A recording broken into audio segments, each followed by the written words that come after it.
because it happens all over the place. I guess not just in the entertainment world, just all over the place, but mostly in the entertainment world or the arts is where it sort of resonates. You know, it has a lasting effect or a wider effect. It's an interesting kind of a concept to say, okay, so do we live in a world without pain and have the possibility of foregoing all of these beautiful things that come out of it, beautiful poetry, artwork? And I'm not talking, you know, I mean, obviously there are very extreme levels of pain, but I don't know, you know, if something happens to a person and incentivizes them or initiates something inside of them that creates something very beautiful, even if it's not artwork, but maybe causes that person to be perpetually involved in charitable activities, creating orphanages or feeding the poor and things like that. Do we live in a world without pain and forego the art and beauty that comes out of it, or do we accept the pain and also the beautiful things that come with it, or that can come with it? Who knows, man? That's a big one. Damn. I don't know. I was gonna get so deep on my drive home here and shit.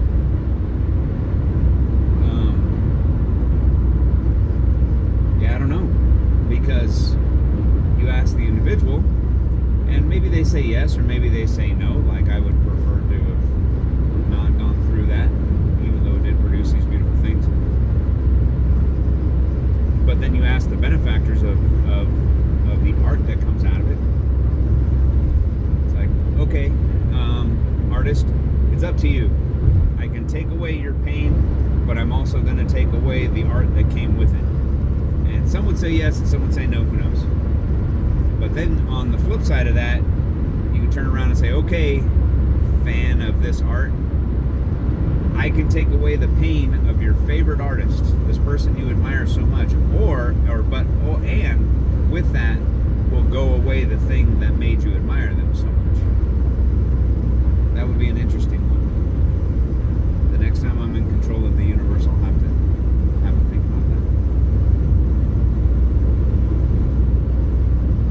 Running that tester.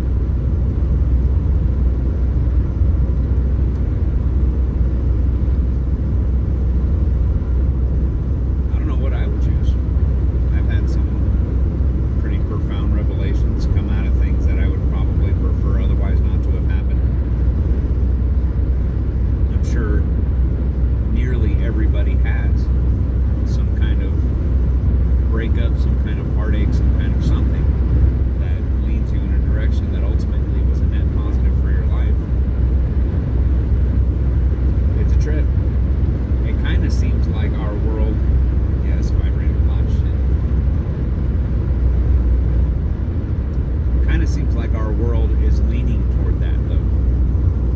And who wouldn't want that for their kids, right? Like a life without suffering. I suppose that's, you know, you're going to want that for your kids. Or where's the line? Where's the degree of suffering that you would accept for them, so that they can become, you know, full and well-adjusted people? And what if you knew? Here's a fucking trip. What if you knew? Like, okay, you have this baby, you're looking at your beautiful child, and whatever, the devil comes up to you and says, I'm the devil.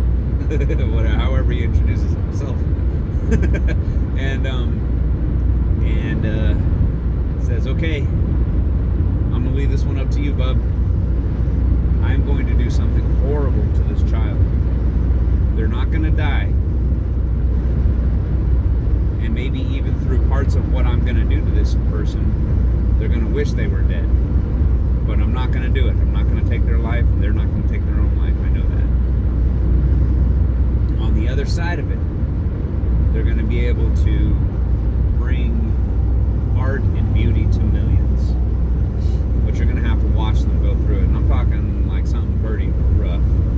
And I'm sure everybody can imagine what that is, but just some really rough shit. And they're gonna bring art and do it. But I can guarantee they'll only ever be average. They will only ever be just your average person, run-of-the-mill kind of a thing. I wonder what you would choose for your child, and I wonder what we would choose for ourselves. That'd be a trip, man. That would be a trip. I don't know.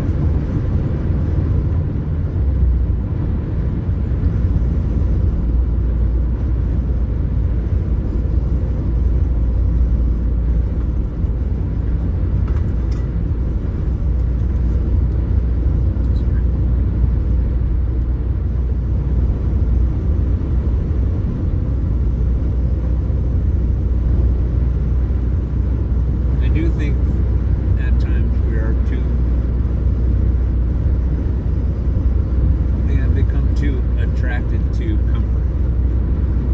We've almost think of comfort as like a way of life or a right.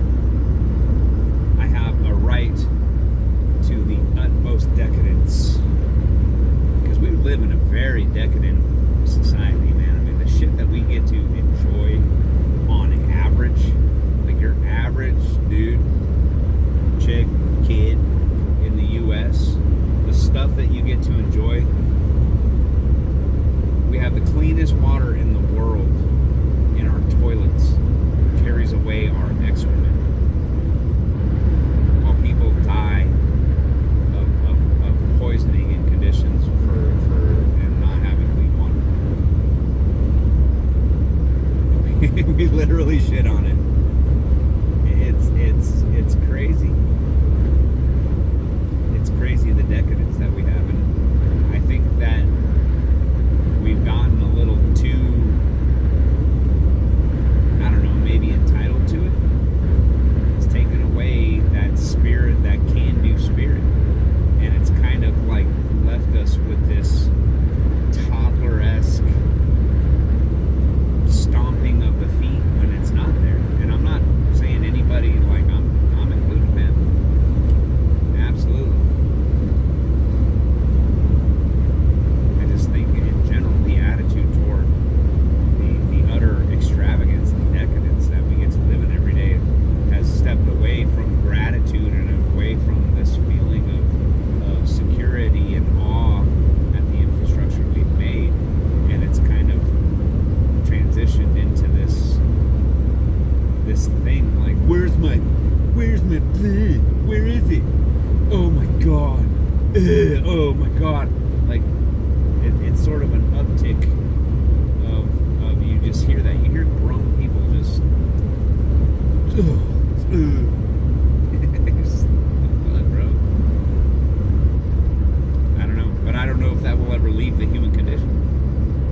If you put a human in a condition of extravagance for long enough, and they get to sort of wallow in it and swim in it for long enough, I mean, I guess animals do the same thing. You keep an animal in captivity for long enough, and you feed it, and you make it comfortable, and it has a warm place to sleep, and it doesn't have to hunt, and all this kind of stuff, and it affects the way that it would have to negotiate its own survival out in its natural habitat. And there's no real way for us to know their inner thoughts about it, like, how the animal truly feels about having to do things after not having to do things for a long time. I guess human beings are the only ones who can really express discontent, or at least verbalize it. So we think that human beings are the only people capable of it. Who knows? Dogs and cats and lions and shit, I don't know. They have the same thoughts we do. Like, man, fuck that goat. Where's my Purina puppy child? Or whatever. But it is a trip. It is a trip for us to be living in such a time where we just have access to shit all the time.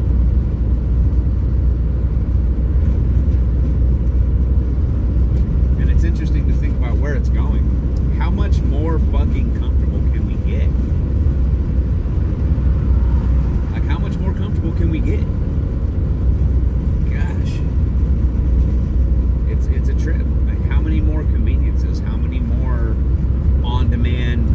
that and plush this, and you know what I mean? It's just like, gosh, where is it all headed? Who knows? Who knows?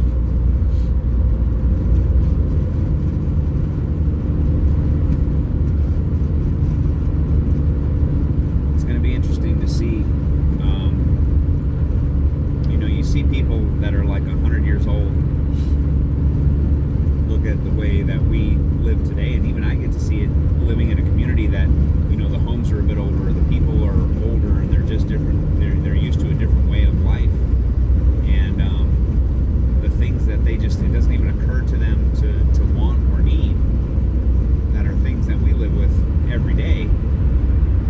People who are super old are like, kind of like tripped out about the way that we live today. I wonder what we're going to see when we're checking out and handing things off to the next generation. It's like, I just wonder if we're going to be, for the most part, proud of it, or if we're going to be scared for where it is. Or who knows, the whole freaking structure of things could just flip inside out and cave in on itself, and all of the various vices that we have grown to take advantage of, the whole thing just caves in on itself. And for us who are generally or commonly incapable of really surviving, like if you put your average person out in the middle of a field, even if the field had all of the technical resources that you would need to survive, your average person, including myself, I would imagine for the most part, isn't going to know where to start. They're not going to know what bushes to pick and how to start the fire and start to build shelter and all this kind of stuff.